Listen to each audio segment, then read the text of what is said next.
Everything I say in this video is going to make a lot of people really happy. No, I'm not even kidding, like through the entire video. So where do I even start? Hugo, thank you so much for the update. TAG1 changes are coming back. We're going to go into that.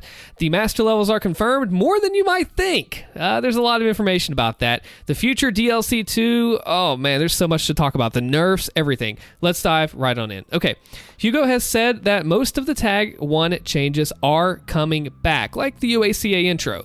And he just said, he says, hey, I shouldn't have done it. He gets it, like in that whenever something that you love is changed, it's kind of a shock, even if it's good or bad or whatever. The whole thing is for pacing. To have someone that just comes into DLC for the first time, they don't feel overwhelmed, like, hey, this sucks, this is too much. So let's back this up a minute. It's not all the changes. The cheap ones are going to stay out. Like, I'm okay with not having tentacles in the Blood Swamp's fog. You're supposed to hook up to the top, to the big platform in the center and rain down fire. That's the answer to the combat puzzle. We'll talk about some crazy stuff about Cursed Prowlers later. Hang in there. This is going to be a very good video, very fun. And some things like the Holt Bridge, that's still iffy too, as far as the tentacles popping out there. He doesn't want people to have to memorize encounters. If it's Ultra Nightmare, sure, but if you're playing Nightmare, to have to memorize it. It's just not the vibe that he wants to go with. And he wants it to be a challenge to people who have mastered the game. He loves seeing people go in and just annihilate and rip and tear everything apart. Like, as a game developer, I'm sure he loves it to see somebody go and just dominate at the game he created. It's got to be enjoyable, man. They might revisit some encounters in Tag 2, but not turn it up to a master level style.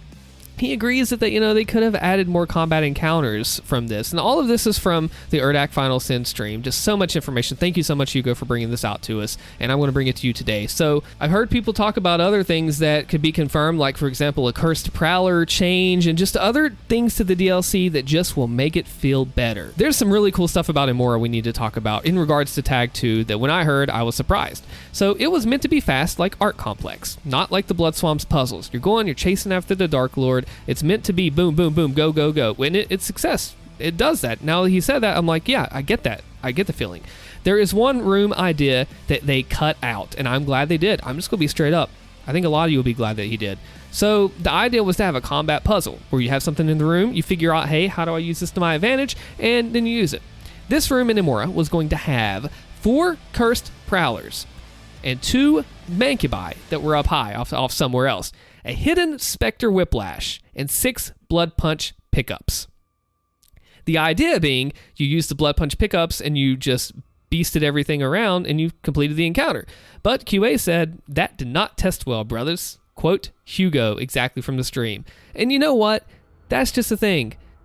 People got so mad at this situation. I'm not going to address the controversy anymore past this video. It's done. It's past. It's over with. We're done with it. I'm not going to farm it for views or whatever. No, whatever. I do news. So that's it.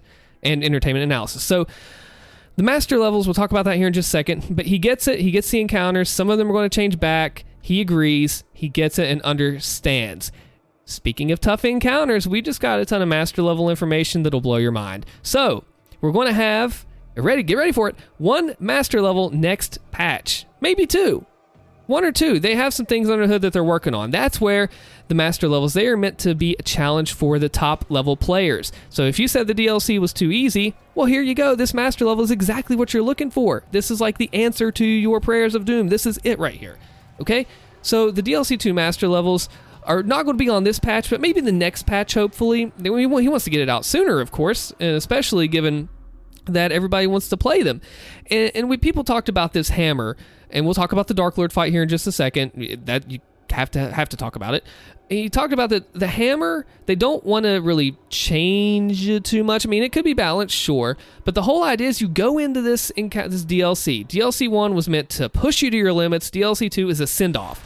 What that means is that, hey, this is the end of the Slayer Saga. Let's celebrate it together. We don't have to super sweat to get past it. This is going to be a fun way to end his story, which I do want to talk about in a future video. You need to subscribe if you want to see it. I have thoughts about the ending and questions and predictions. You'll see it.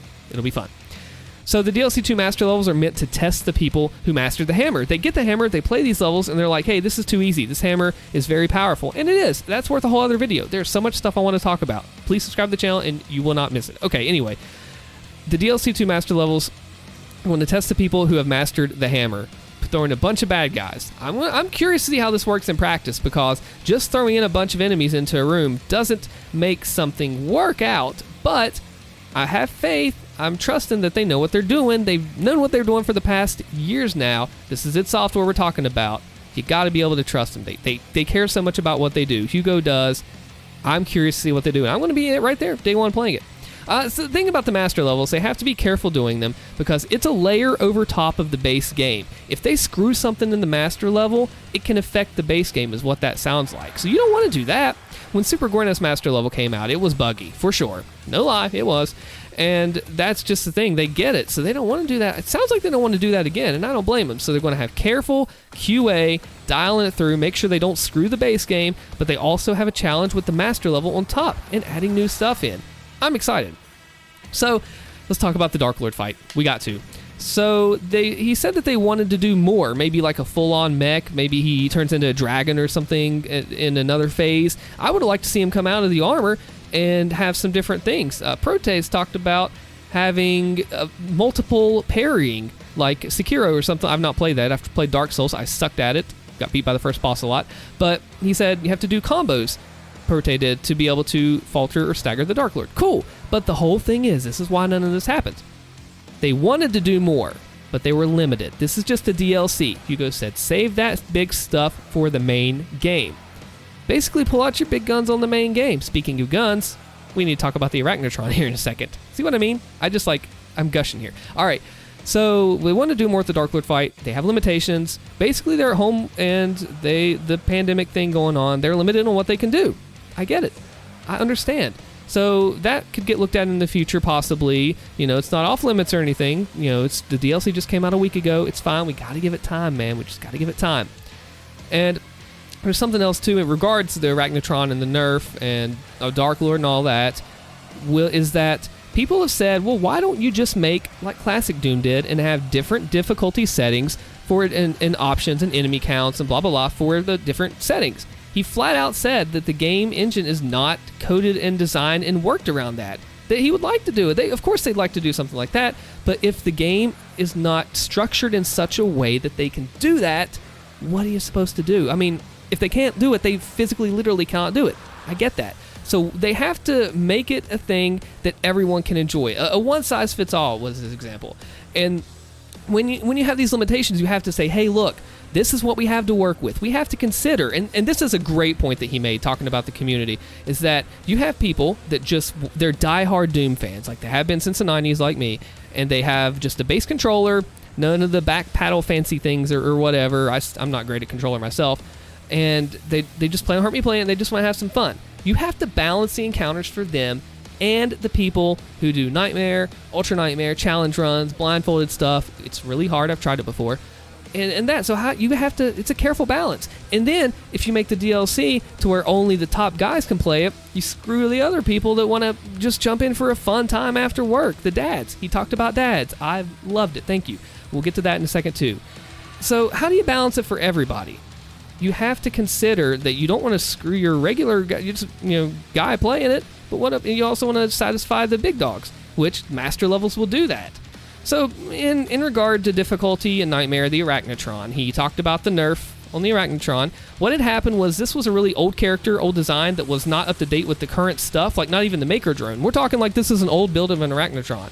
So what he wants to do is, the whole point of it was to be able to take out its turret, show the danger, but not be too insane. And it is the first heavy you meet. So, I mean, it does challenge a beginner player. He wants to see if he can revert that behavior to Nightmare only, and the projectile speed too. The lesson being to take out the turret but not be too severe. If he can move it over to Nightmare just that alone, he will. Otherwise, they'll probably just revert it back to what it was in general. If he can't do it just to Nightmare, then probably just put it to everybody, just how he had it before. A big key point that I drove home when I was listening to Hugo speak on this tonight was that he understands.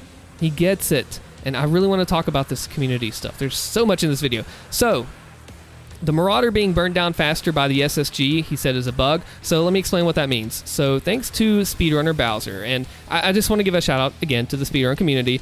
They are super smart in figuring out this game. They know it better than most people that just think everything that they know about the game. Well, these guys know a lot. It's super good. And what happened, the Marauder damage cap for the SSG was like 750 out of the normal 1600, and now it's 0.75x. So you can get up to 1200 damage if you get up super close to him. But that was a bug, and that is not intended, so that's going to be looked at too. He said that he wants to have room for everyone. Like all the dads going to the jiu-jitsu gym. That one struck a chord with me. You know why. So he just said, if you go into a gym, and this ties into the whole community stuff, like I said, we got to talk about. If you go into a gym and everybody there is a super juicer 25-year-old that is all jacked, and you're not going to feel welcome. So he wants everybody to be able to come into that gym and train. That's the thing, have something for everybody. Because he did say the Nightmare players are a valuable group of people. Yes, that is true. Well, so is the other end. Everybody that plays the game should have fun with it and should have different spots that serve their purpose and ability. Now, he did say that they acknowledged it. You know, people were, I'm just going to be honest here, people were saying some really rough stuff out there. I've seen it, I get it, and I have things that I wanted to change as well, but he gets it, and he's very thankful. If you just looked at the reviews that were out there, seen what people were saying, showed the others at id, he's like, hey guys, here's what people are saying, this is what we need to consider, and they acted on it. That's the thing, like, I know no one's perfect. I said this in a previous video. It seriously cares about what they're doing. Hugo really does care. Why in the world would they want to drive one of their best-selling games that sold almost $500 million without any microtransactions into the ground? A series, an IP that has lived on for almost 30 years now. Why would they want to drive that into... I'm going to use my bleep button. Why the would they want to drive that into the ground? See what I mean? The vision and the design, I get it. The game has changed since the base game was out, and not everyone will like the direction it goes, and that's fine. But he's very thankful. And one thing that I took away that I think everyone that's watching this video, thank you for watching it, should still listen to, we're not done yet, is that he said it's a lot easier to take that criticism constructively in when you're not yelling at him like a microphone. And I get that. Microphone, megaphone. Whenever you're up and you're like, you know, angrily being like, hey, this sucks, this is what's wrong, fix this now. And think about, like, from your perspective, if you were making a video or something like that, and someone came in and just was really laid into you like that. I understand the anger behind it, but we really just have to take a step back and make sure that we're handling it in the right way, in the proper way. How we would want to be treated with it is how we need to treat it. You're not going to be as receptive to their criticism as if they were nice. That's what I've been trying to say this whole time through this whole freaking storm that the community has been in. Take a break for just a second, step back, reassess, do not let the emotions come to the forefront, because when something like this happens and your emotions run high, you act rashly in ways you would not if you were cooled down. Combine that with everyone else acting rashly and it starts a firestorm. And I get it. People they can be angry at it, and that's fine. But it's all about, I said it before, I'll say it again, it's not what you say. It is not what you say. It's how you say it. It's listening. They want to make the game better. They want to push these master levels off. I'm excited to see the future. You should subscribe to the channel, and then I'm going to give you updates as I get them. I bring the news. Come to the Discord, talk to me there. Follow me on Twitch, all that cool stuff. My name's Austin. Thank you so much for watching and supporting this game and channel. See ya.